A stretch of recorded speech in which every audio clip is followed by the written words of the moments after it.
Hi, and thanks for stopping by. My name's Larry Weinstein, and I'm a CPA and the founder of SolveMyTaxProblems.com. Today I'm going to answer the question, is the IRS required to grant me an installment agreement?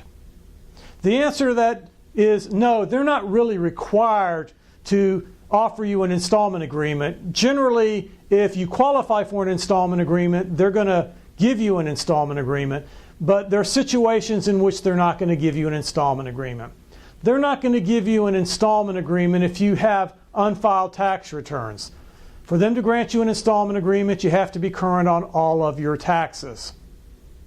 They're not going to grant you an installment agreement if you cannot agree on the amount of the installment agreement. In other words, if the IRS says that you can pay, for example, $1,000, and you can only think that you can afford to pay $100, then they're only going to grant you an installment agreement, and effectively if you can't come to terms with the IRS, then they're not going to grant you the installment agreement.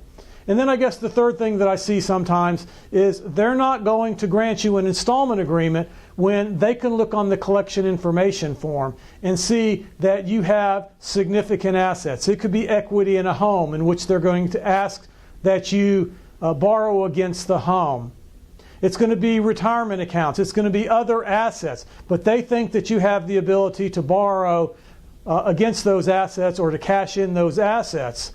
And effectively, the IRS wants to be seen as the lender of last resort, not the lender of first resort. So they're going to look at your assets, and if you have the ability to either liquidate assets or borrow against assets, they're not going to grant you an installment agreement.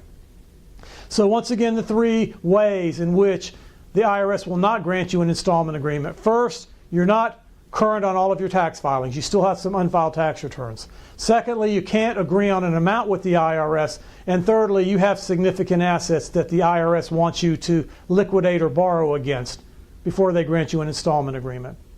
That's it for today. I appreciate you stopping by, and we'll talk to you again real soon.